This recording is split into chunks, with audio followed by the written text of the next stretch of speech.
If you listened to Breakpoint earlier today, you know that we talked about the so-called accommodation that the Obama administration announced on Friday to the HHS mandate, which of course we've been talking about here on Breakpoint and at the Colson Center for quite some time. This mandate that's an implementation of Obamacare, which requires all employers to provide, except for those who meet a very small exemption, those employers to provide contraception, abortion-inducing medication, and sterilization service for their employees at no cost, no fees, no copay, no deductible, anything like that. And it's a huge religious liberty issue, certainly for Catholic organizations, but because this also includes abortion-inducing medication for all people who are pro-life.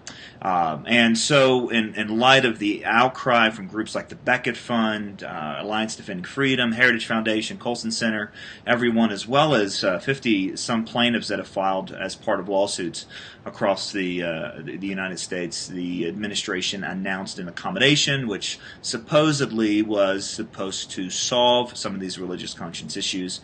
As we said today on the commentary, it wasn't much of an accommodation. I've asked my friend Jennifer Marshall, Director of Domestic Policy Studies at the Heritage Foundation, who joined us several months ago to kind of go over the mandate, to join us again to give us the update. Jen, thanks so much for joining me again. Wasn't much of an accommodation, was it? No, this was a non-accommodation accommodation. And yes, we have been here and talked about this before, and we still have the same problems.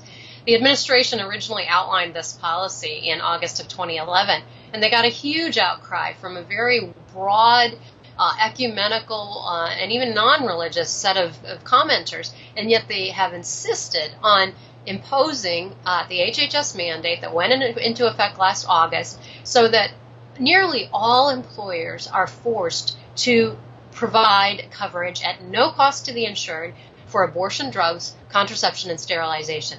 And what we heard Friday doesn't change that, because it was only a proposed rulemaking. So number one, it's not final. It's some thought about what they might do in the future to tweak this policy. And number two, it's incomplete. The mechanics of this are very unclear. And then finally, it does not expand the categories of organizations that are having their religious liberty eroded as a result of this. So we still have the vast majority of nonprofits are not going to be exempted from this onerous policy.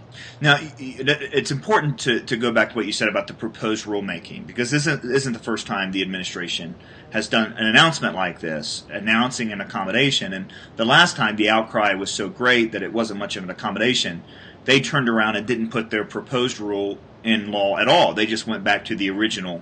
And so there's no guarantee they won't do that again this time. Yeah, it seems like the administration is more interested in solving its political problem than it is in actually solving the religious liberty problem here. And so we're seeing them kick the can time and time again now for more than a year on serious religious liberty concerns that are being raised by religious nonprofits, employers of for-profit organizations who try to run their businesses consistent with their faith. And of course, this is also a serious concern for individuals, because what Obamacare does is to impose a standardization of coverage. Obamacare dictates what employers are going to have to cover, what individuals are going to have to buy, and what insurance companies are going to have to include in their plans. And we're seeing that standardization according to this administration's ideas about what healthcare is and should do. And we listed some concerns in the Breakpoint commentary today about that. I mean, because the language that's used for this required health care actually makes, in our view, babies sound like a disease, and pregnancy and any sort of pregnancy preventative services, in the same category as colonoscopy, or a mammogram or something like that. And that's just not the right language in our book. But I want to go to the announcement itself, because from the administration, this solved all the problems. The exemption has been expanded to everyone who counts. Does this solve the religious conscience problem for nonprofits who are not houses of worship? Well, no, for the vast majority of nonprofits, it's not going to solve the problem. And all we have to do is listen to those who have been advocates for the HHS mandate, those who are on the opposite side of this debate. They've been quoted in the press to the effect of, this is no significant expansion. It's no significant setback to the policy as it was envisioned in the first place. So we see that the original impetus of the administration seems to be going forward, and the so-called solution is really a gimmick that imposes a very unworkable on insurance companies. It's unclear how that would work itself out. The mechanics of it, just from our perspective, leave a lot unclear.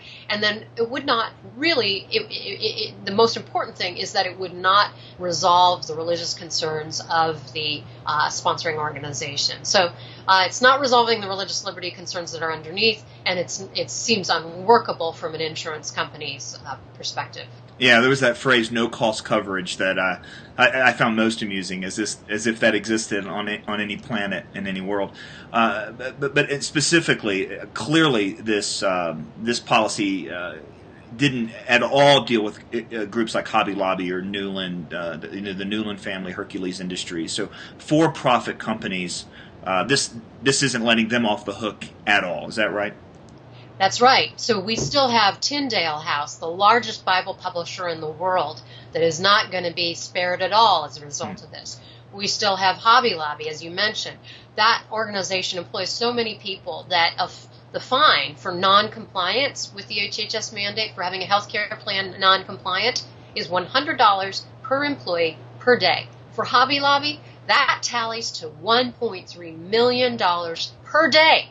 That's what they'll be fined for noncompliance. So this is a massive intrusion on the idea that employers should have the freedom to establish a workplace environment and provide benefits consistent with their first convictions, and to attract those employees who would want to work in an environment like that. That's a basic idea of American employment, and we're eroding that with this kind of a policy. And I've been really disturbed in the lawsuits up until now, and particularly those involving the for-profit ones, for-profit companies, where the Department of Justice is using language literally saying that somebody who enters the marketplace, doesn't actually have religious freedom or has to forfeit that at the door. I mean, that's an astounding shift in a long-standing view of religious freedom that we've had. It's interesting that courts aren't buying that in every case. We have 10 injunctions that have been granted to plaintiffs.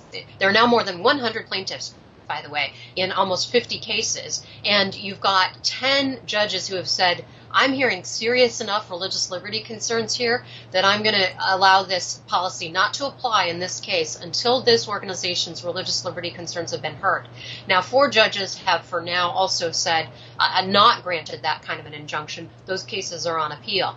But the interesting thing is that judges are hearing those religious liberty concerns and wanting them to be played out in court. And it's no surprise, certain circuit courts are a little bit quicker to give injunctions than others, but that's another topic for another time.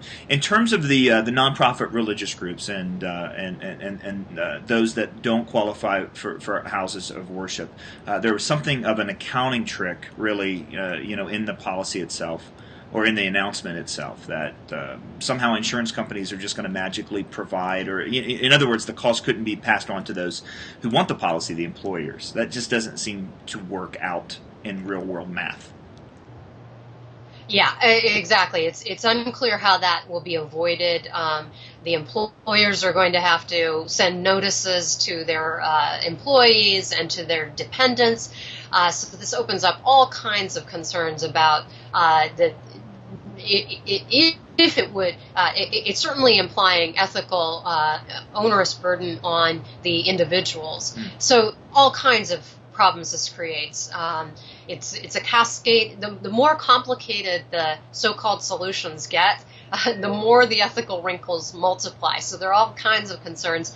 And as we said, this seems incomplete and unworkable and unfinished. So it's difficult to see how all of it will play out in reality. Yeah, and that's a real indication. I mean, some of this lack of clarity is not just on those of us that are trying to figure it out. The administration itself seems to be quite unclear on how this would actually play out, and maybe that's kind of the point. It's the finger in the wind, testing the waters a little bit, and so far it is not workable. Jen, thanks for keeping us up to date. We're going to link to as many talking points as we can find, certainly from the Beckett Fund and from Heritage that you guys have put out, as well as the Alliance Defending Freedom. But if you were to say to those listeners, what do they need to do to stay vigilant on this? Well, this is a comment period. Remember that this is just a proposed rulemaking, and so there's a window of opportunity through early April to lodge comments with the Obama administration. And this is a very important time, too, for those with a platform to be able to educate constituents, parishioners, members of organizations about the fundamental importance of religious liberty in America. In this case, the erosion of religious liberty is happening on a particular health policy issue. But it can happen on any number of policies. And what we need to do is stand up for the religious liberty of organizations and employers to be able to run their organizations consistent with their religious beliefs. That's a basic freedom that we've enjoyed in America, and we should continue to enjoy it. Well, Jennifer, I hope that we don't have to have another conversation about another accommodation. I always love to talk to you, but hopefully it'll be for better reasons than this. But thanks for joining us and clearing up the mud as much as possible.